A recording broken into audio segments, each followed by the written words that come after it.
मेरे अजीजों, वक्त का बड़ा बादशाह अपने नाम से जब झुकाना चाहा, वक्त का मुजद्दिद अल्फसानी फारूकी सरहिंदी खड़े हो जाते हैं और कहते हैं ये पेशानी सिर्फ और सिर्फ अल्लाह के नाम से झुक सकती है।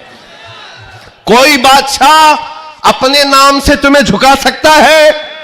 हां, लेकिन एक किसान का बच्चा हाफिज कुरान हो, इमाम बन जाए और अल्लाह का नाम ले ले, पीछे खड़ा हुआ हर अमीर गरीब सजदे में चला जाता। ये नहीं देखता कि किसान का बच्चा झुका रहा है, वो ये देखता है मुझे रब के नाम से झुकाया जा रहा है। दुनिया की वाहिद कौम हो जिसको झुकाना हो तो सिर्फ अल्लाह का नाम है।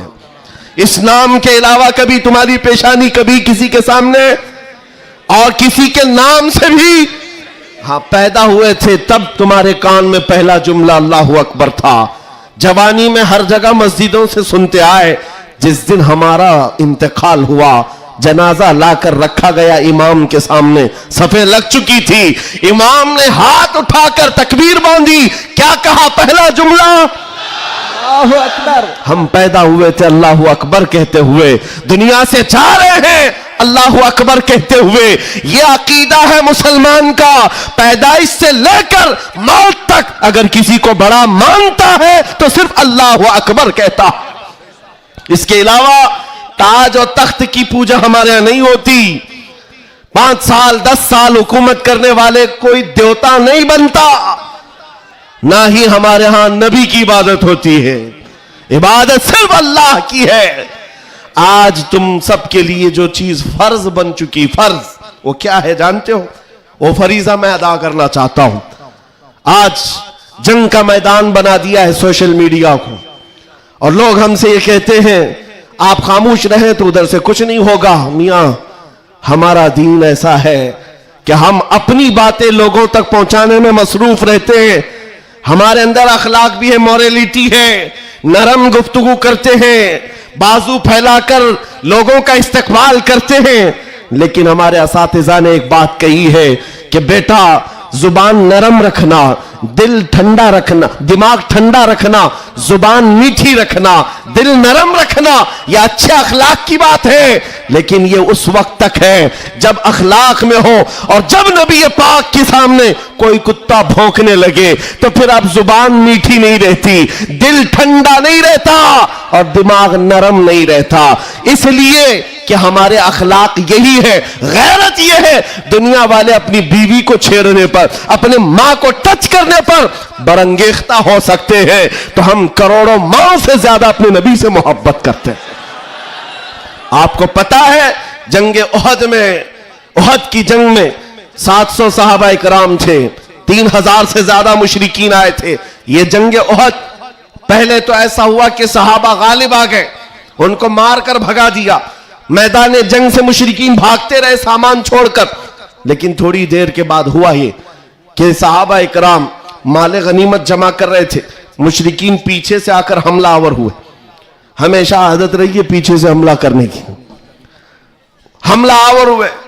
और उस वक्त सहाबा इकराम जो मैदान में माले गनीमत जमा कर रहे थे अंदाजा न कर सके, जिसकी वजह से 70 सहाबा शहीद हुए। सुनो मैं क्या बात अर्ज कर रहा हूं, जंग तफसील से बयान करने का वक्त नहीं है। उहद की जंग में 70 सहाबा शहीद हुए। यह वो जंग है जिसमें अमीर हमजा का सीना चाक करके कलेजा चबाया गया था। यह वही जंग है जिसमें हजरत अब्दुल्ला बिन जहश सहाबी रसूल के जिस्म के 80 टुकड़े करके काफिरों ने हार बनाकर पहने थे। यह वही जंग है जिसमें अनस बिन नुजैर सहाबी है, एक उंगली के अलावा उनके पूरे जिस्म का कोई गोश्त बाकी नहीं था। यह वो जंग है जिसमें साद इब्न रबी के पेट को फाड़ कर अंतड़ियां बाहर निकाल दी थी। यह सारी मॉब लिंचिंग हुई है। उस जंग के मैदान में सबसे बड़ा हादसा क्या हुआ था? रसूल पाक सल्लल्लाहु ताला अलैहि वसल्लम के चेहरे पाक पर एक जालिम ने लोहे की टोपी से मारा था, तो जिसकी वजह से हुजूर के 2 दांत शहीद हुए थे। ये जंग के हालात। अब सुनो, सहाबा कराम पीछे हट गए, नबी पाक सल्लल्लाहु अलैहि वसल्लम उहद पहाड़ के अंदर जाकर बैठे, क्योंकि जंग के हालात बदल गए, कुफार और मुशरिकीन गालिब आ गए। कभी ऐसे हालात आते हैं, सुनो मेरे अजीज, कभी ऐसे हालात आते हैं मोमिनीन को पीछे हटना पड़ा। सहाबा रसूलुल्लाह के साथ पीछे चले गए, लेकिन जब ऐसे हालात बनते हैं ना, तो इन जालिमों को कीड़े काटने लगते हैं उछल कूद करने की। मैदान में उछल कूद शुरू हो गया, जश्न शुरू हो गया, छेड़ना शुरू किया मोमिनीन को। क्या कह करके? अबू सुफियान उनकी तरफ से आया, काफिरों की तरफ से, और नारे लगाना शुरू कर दिया। जो आज सबसे बड़ा मसला है ना, हाँ, ये उहद के मैदान में भी हो रहा था। और मैं तुम्हें बताता हूं रसूलुल्लाह के अखलाक क्या थे। उधर से अबू सुफियान कहने लग गया, कहां है मोहम्मद, कहां है अबू बकर, कहां है उमर? जंग के मैदान में दिख नहीं रहे थे। तो उसने कहा सब कत्ल हो गए, सब शहीद हो गए। और उसके बाद सारे लोगों में नारा लगा रहा था, अलग अलग नारे लग रहे थे। हुजूर पाक के कानों में आवाज आई। हुजूर बैठे थे, जख्मी हालत में थे, सहाबा मगमूम थे। उस बात, ये सब चीजें होने के बावजूद नबी पाक सल्लल्लाहु तआला अलैहि वसल्लम जलाल में आए और फिर कहा, किसको जानते हो? उमर इब्ने खत्ताब को।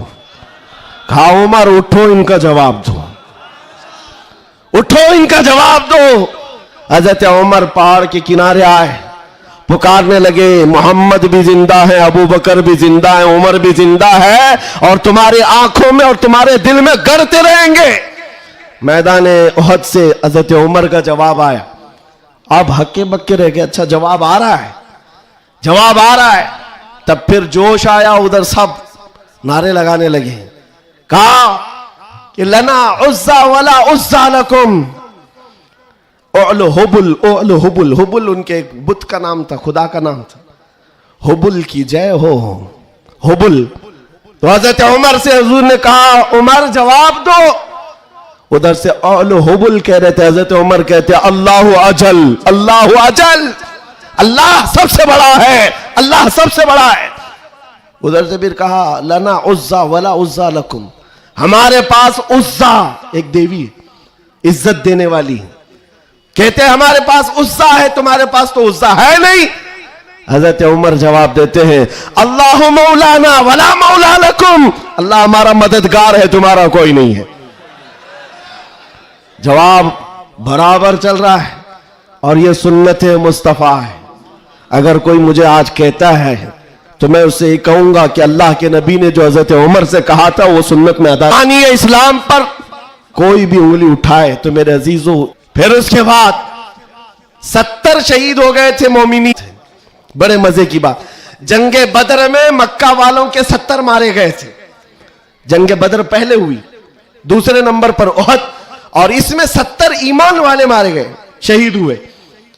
तो अब अबू सुफियान उधर काफिरों की तरफ से कहता है, क्या उमर कब तक जवाब दोगे? बराबर हो गया, तुम बदर में 70 हमारे मारे थे, उहद में हम 70 तुम्हारे मारे, बराबर बराबर हो गया। क्या मजे का जवाब देते हैं। उस उमर फारूक की तुरबत पर करोड़ों सलाम। कहते कौन सी बराबरी की बात कर रहे हो, कौन सी बराबरी? याद रखो अबू सुफियान, 70 तुम्हारे मारे गए, 70 हमारे मारे गए, कोई बराबरी नहीं। तुम्हारे मरे हुए दोज़ख में है, हमारे मरे हुए जन्नत में है।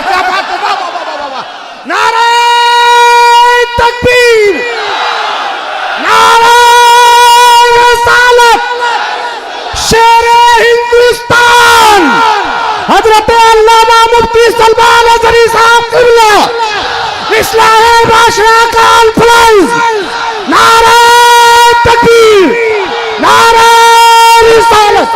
वाह वाह वाह वाह वाह, क्या बात है, सुभान अल्लाह। तुम्हारे मरे हुए दोज़ख में हैं, हमारे शहीद जन्नत में हैं। ये फर्क है, बड़ा फर्क है। ए अजीजों, ए सुन्नियों, इस बात को याद रखो। अल्लाह करीम का ये दीन इस्लाम सुबह क़यामत तक फलता फूलता रहेगा। लोग आएंगे जाएंगे, हम जैसे हजारों मर भी जाएंगे, दीन इस्लाम अपनी हक्कानियत की बुनियाद पर हमेशा जिंदा रहेगा। लेकिन आपको यह समझना है आज इस्लाम का दिफा कैसे करेंगे। इस्लाम का दिफा सिर्फ यह बात है कि तुम्हारे अंदर इतनी तो अखलाकी जुर्रत हो, इतनी अखलाकी जुर्रत हो। जानते हो, जब रसूल पाक सल्लल्लाहु अलैहि वसल्लम मदीने में थे, जब कभी हमला आवर होते लोग